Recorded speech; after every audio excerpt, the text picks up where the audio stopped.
Welcome to Andre the Podcast. I'm happy to have you all back with us today. For today's episode, I'm joined by my dear friend Paige. She is a music journalism student, and today she is here to talk with me about Black Music Month. Paige, welcome to the show today. I'm so happy to be here.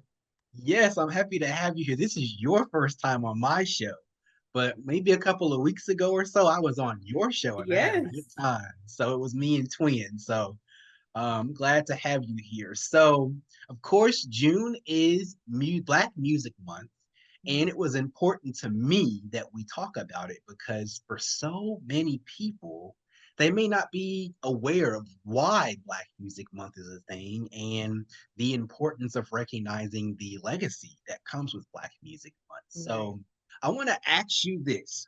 When did you know that you had a passion for music journalism and really music in general? Because so often, of course, because we all listen to music, anyone can, give their 2 cents on music, of course. But when did you know that this is really something that you're passionate about and that you can turn into a career?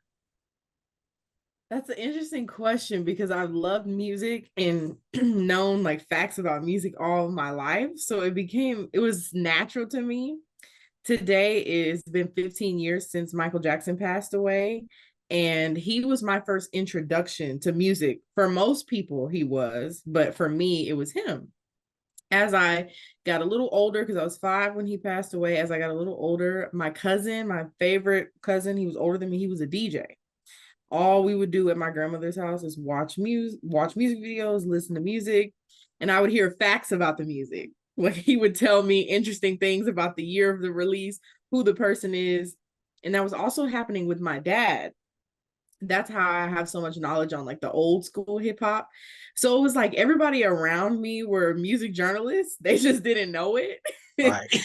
And as I got older, I would watch people like Angie Martinez interview other artists, and I was like, how do I find a way to do this? And when I got on campus and wanted to be on the radio, Mhm. I found that that was a really fun form of music journalism. So I think it really happened when Professor TK introduced me to being a radio host. I think that's really when the want for that to be my career started. Okay. Well, of course, shout out to Miss TK. She also, like you, broke me into radio because I never thought that radio was going to be my thing. So I generally, understand, how you feel. My next question is this. So you talk about how, Michael Jackson died 15 years ago. So we're coming up on the anniversary anyway. When did you know that, you know, or rather, let me ask it this way. How did you know that Michael Jackson would be one of your favorites? Because everyone can say that Michael Jackson is talented. There are also a lot of people who have tried to compare him to people like Elvis Presley, for example. And while they don't, sing the same genre or the same style of music, many people try to compare them with the level of fame that they have. So when did you know that you were a Michael Jackson?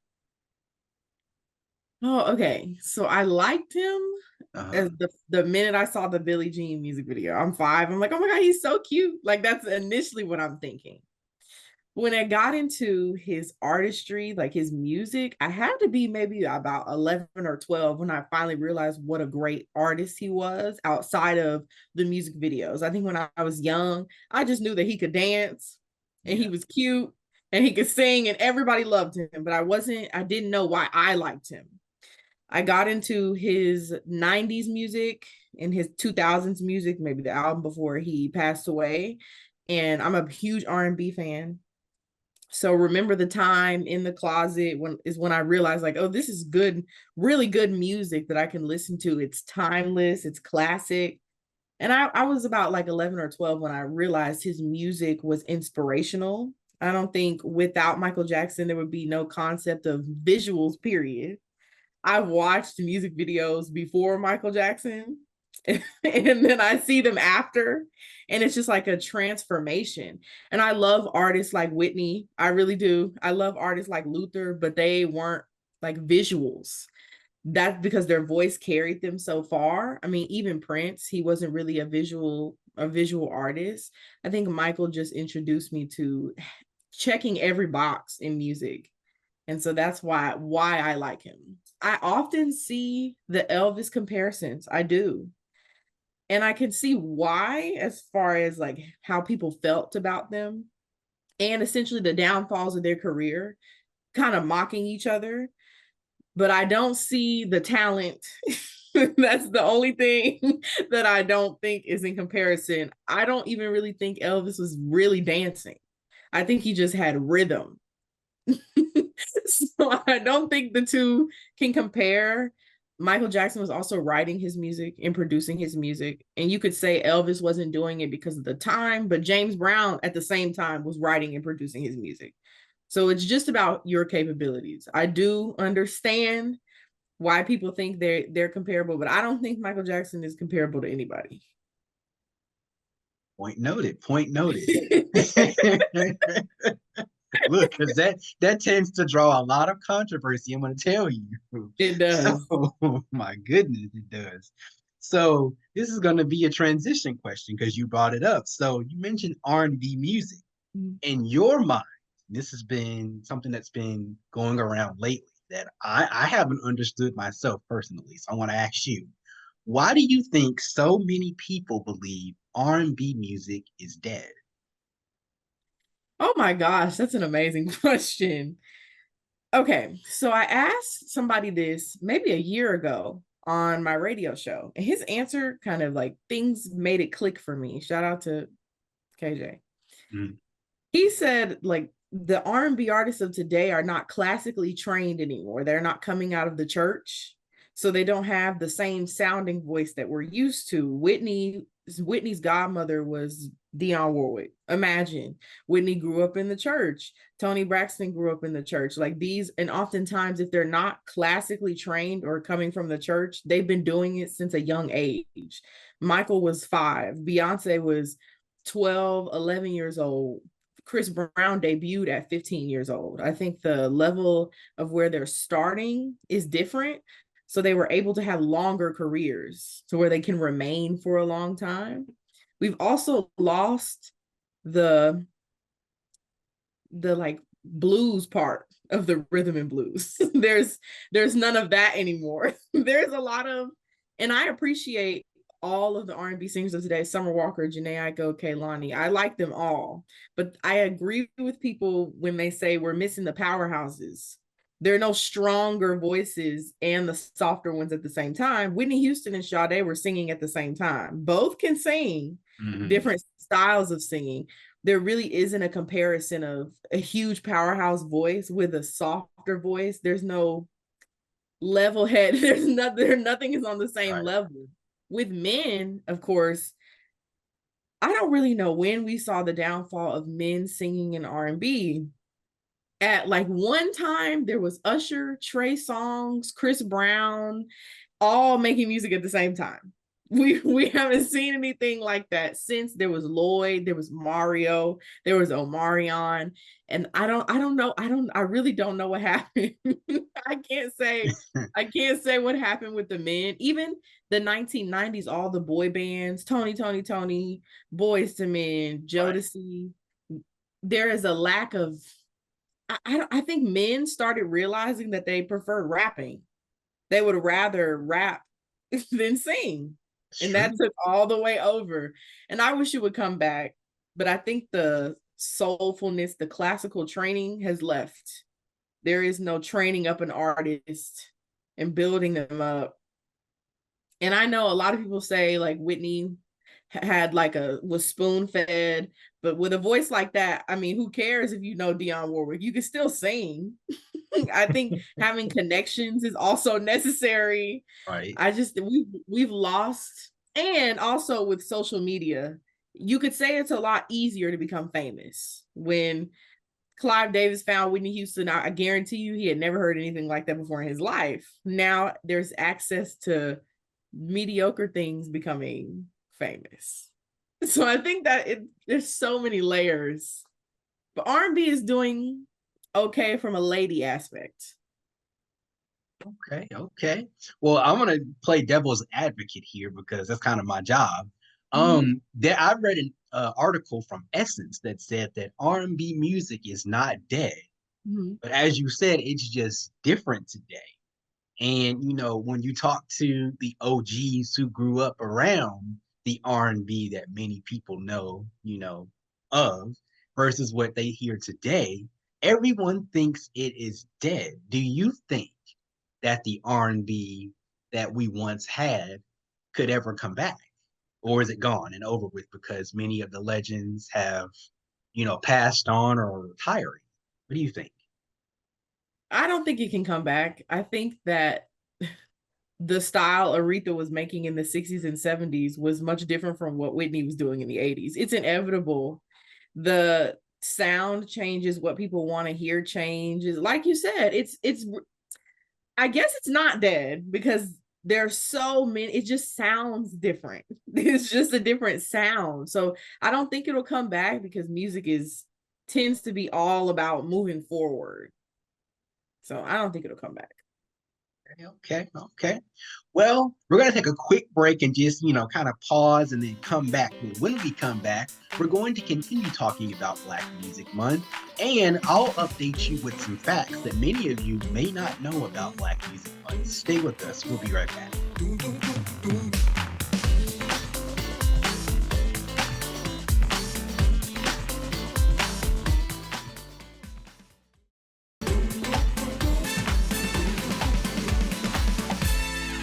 Welcome back to ATP. We've been talking about Black Music Month during today's show, and I'm here with my dear friend and guest, Paige, who has been kind enough to join me today. Thanks again for being here.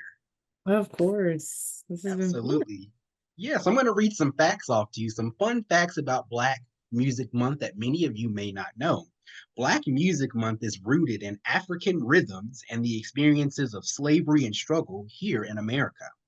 Black musicians have created and shaped many beloved genres of music, including blues, jazz, hip hop, country, rock and roll, gospel, spirituals, and R&B. So we've kind of had our hand in a little of everything. So something that you might not have known. So yeah, I wanted to share that with you. Let's get back into the show. So before we went to break, we're talking about some popular artists that many people would say are more famous than the other, and then we talked about if R&B music is dead.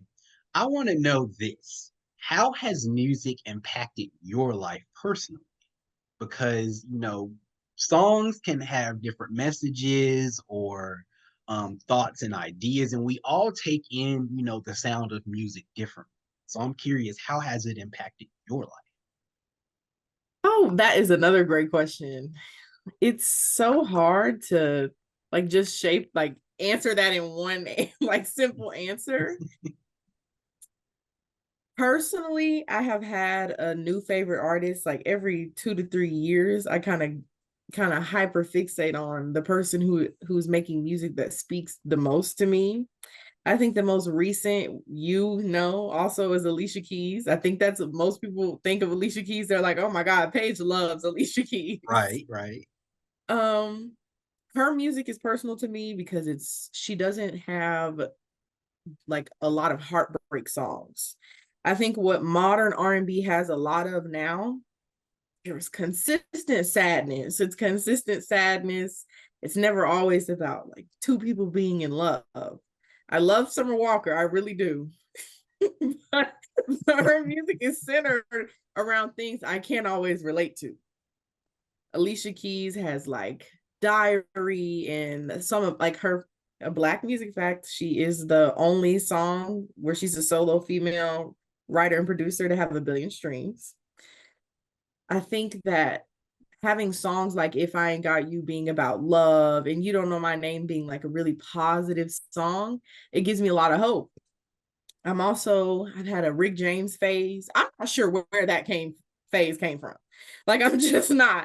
I don't know what made me really, really like his music.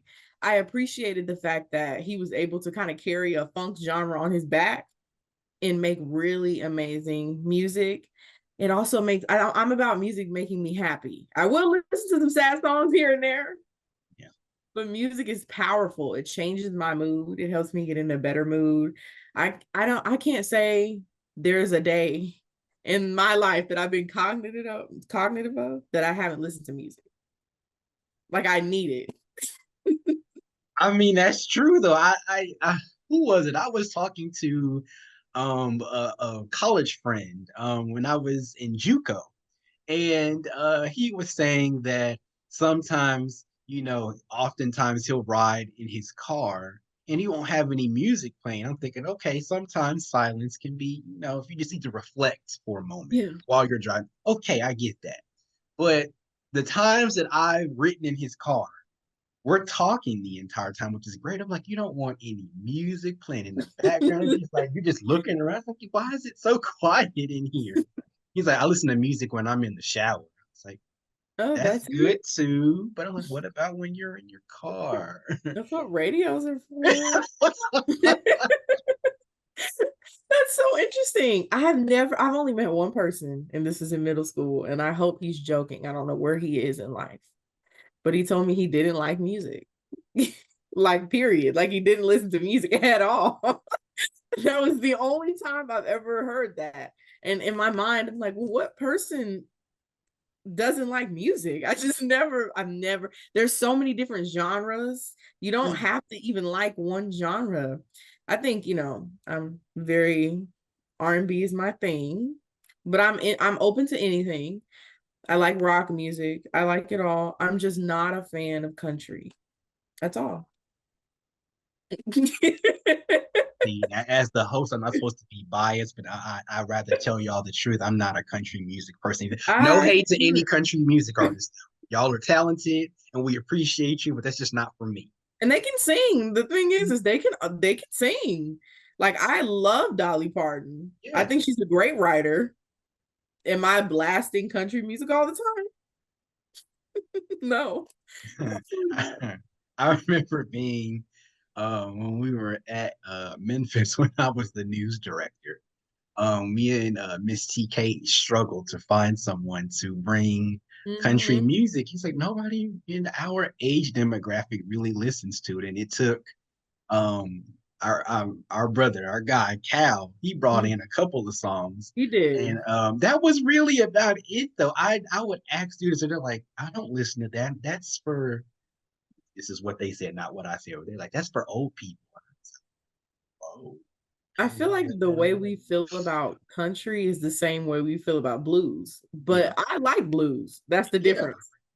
It's just they're both older sounding genres. right. And I don't really know of any modern successful blues artists. You don't Yeah. hear about it today. You really, really don't.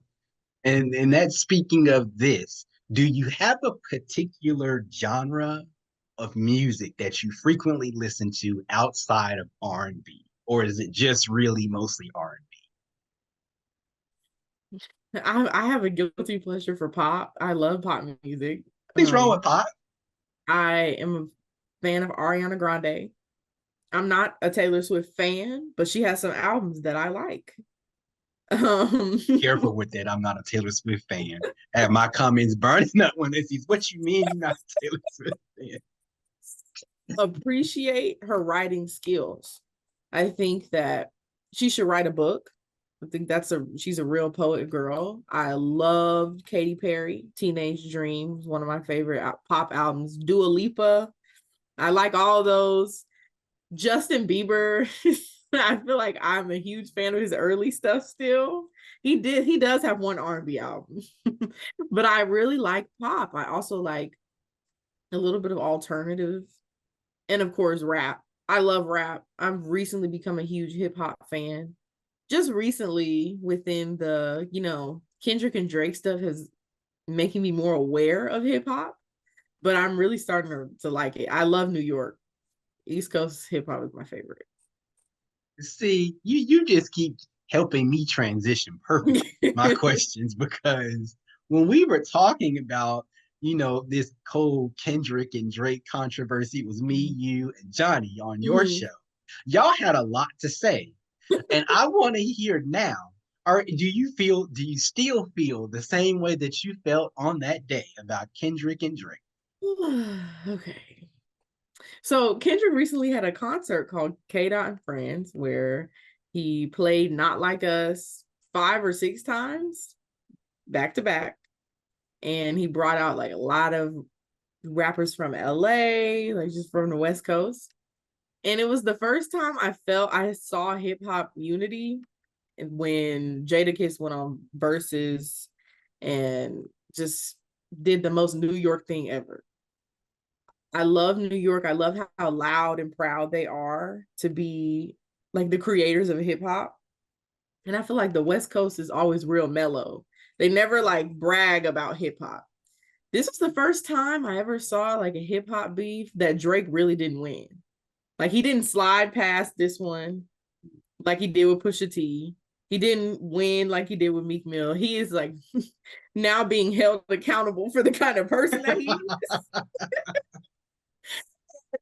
As somebody who likes Drake, like Drake is number one on my replay 2024 right now with one of his songs off Views. But this feels good for Kendrick because it just feels this looks really good for him. So I still like Drake, but my alliance might have changed a little bit because I'm happy for Kendrick Lamar. I just am. I don't know what it is. And also, I think it's okay for rappers to lose beefs every now and then in their rap careers. I mean, Jay-Z has never really won a beef he's ever been in. So, and we still love him. I think it's okay. I think those losses happen. So my alliance has changed. I don't know about Johnny's. We haven't talked about the K Dot and Friends concert. I started to bring him on today, but of course, for those of you who don't know, Johnny has recently moved, and that's also why I'm just going to tell you this now. We're Up Next has been temporarily pushed back as far as premiering, but we're coming back. We're just giving him some time to get settled and everything in Detroit. I'll explain more on that at a later date. But yeah, I started to bring him on here. And boy, oh boy, would have been a lively debate. We probably would have had to go to an hour if he was. Y'all know what I had a lot to say, and then y'all debated very well. I sat in the background most of the time when y'all were debating about it. I was like, I'm not saying nothing. No. Okay, well, you've changed your mind a little bit. You've heard it here first. Okay. We're going to take one more pause, and when we come back, we're going to have another important fact for you. And I'll ask Paige some more in-depth questions. Stay with us. We'll be right back.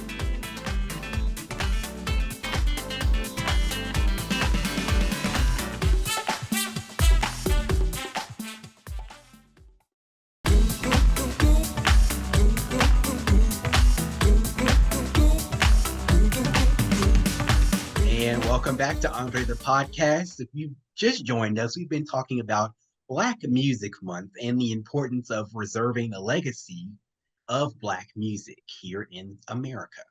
So I'm here with Paige, who is again has been kind enough to join us today. I'm going to give you all another important fact that you all may not know. Two facts, actually. These two facts come from the National Museum of African American History and Culture. Black Music Month is an annual celebration of African American music here in the United States. The month was decreed by President Jimmy Carter on June 7th of 1979 as the month of Black music, just in case you didn't know that. Oh yeah, I thought I would share that with you. That was an important fact that I didn't even know, that it was started back in the 70s, late 70s, going into the 80s. So absolutely. So now I'm going to ask you this, and I want you to, be honest and don't be afraid. So, if you could list only 5 artists, only 5, oh no, who would your 5 top artists be and why? Oh gosh, every time I knew this was coming. I just had a feeling this question was coming. Okay. I'm gonna be I've kind of like put this in my head just a little bit. Please don't get mad at who I left off. I love every Black artist. I'm the host. I'm not being biased right now, so I'm not going to say anything. It's the people in the comments who are Yeah. going to watch this who might give you a hard time. So don't pay attention to me. Okay. I'm going to give a little brief explanation. Okay. Okay.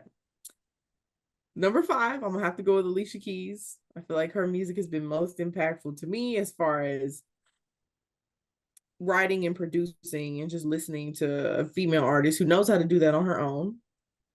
Alicia Keys is one of 3 Black women to take 5 or more Grammys home in one night. So I think she deserves her respect. 4, I'm gonna go with Beyonce. I feel like the same Beyonce has impacted my life musically forever.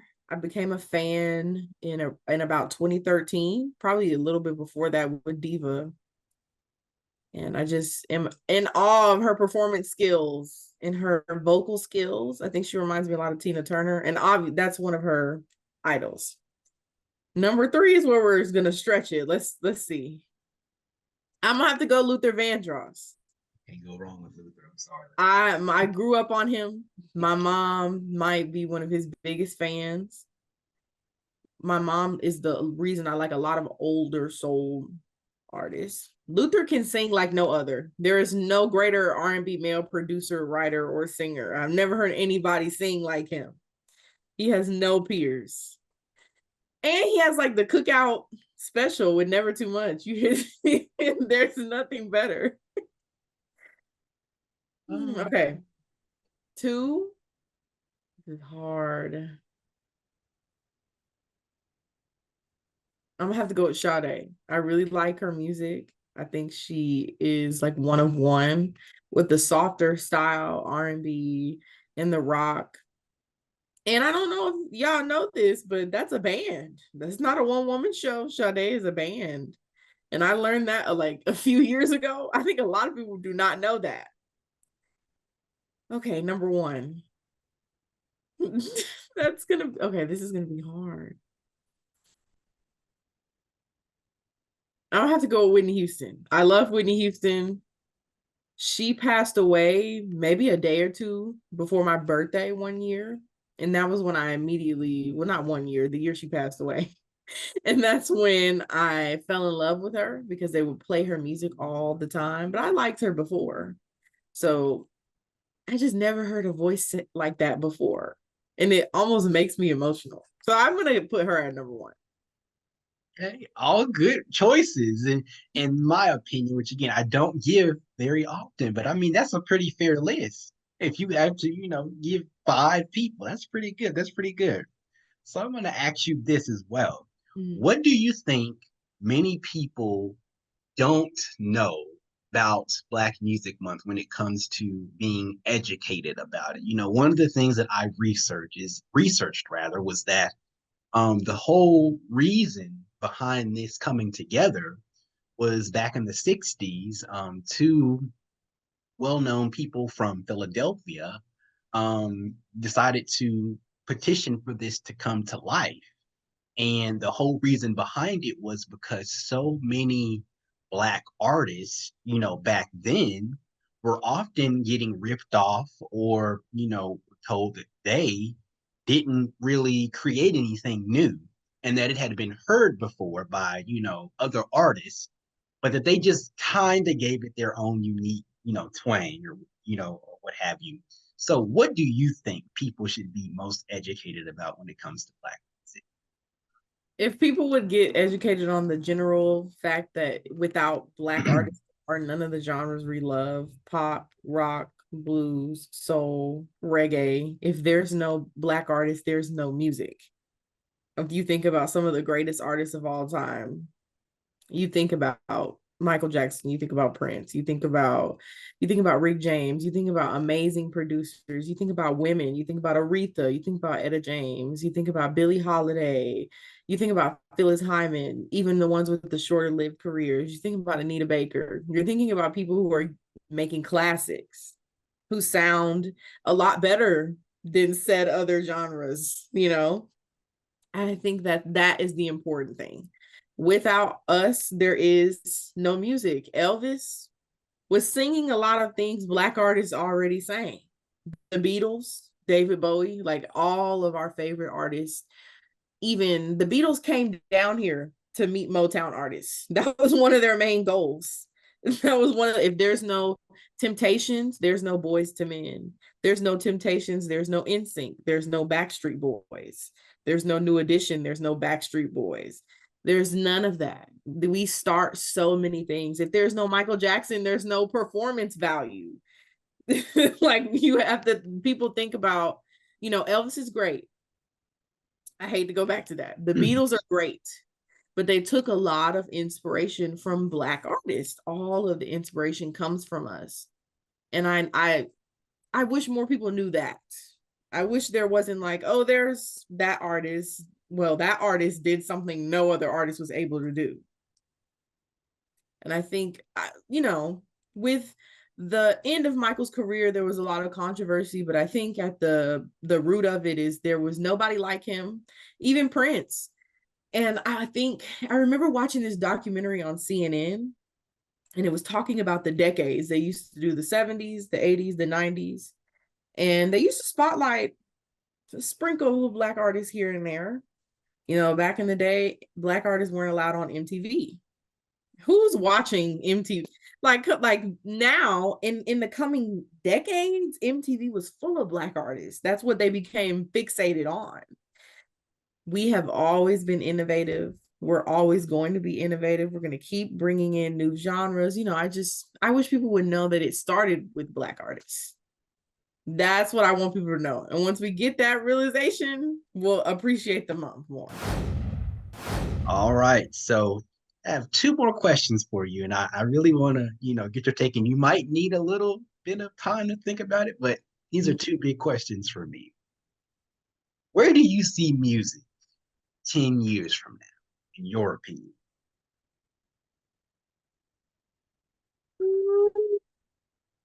I see it being a little more gimmicky. An artist, like a newer artist named Pink Panthers, recently did an interview where she says there's no need for songs to be longer than like 2 minutes. The attention spans are getting much shorter. So I think having a TikTok hit will mean a little bit more than like having an actual hit.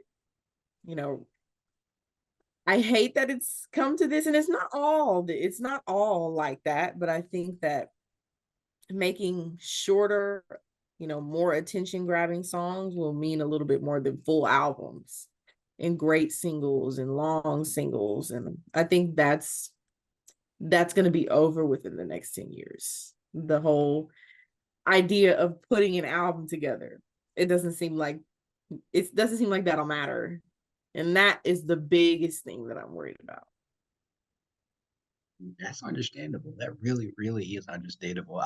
I'm just hearing about this now. I had no idea that, people are wanting to decrease the length in time when it comes to music. But in a way, you kind of are telling the truth because, I've heard some stations, cut songs down. I'm thinking, wait a minute, isn't that song longer when it like airs on the radio?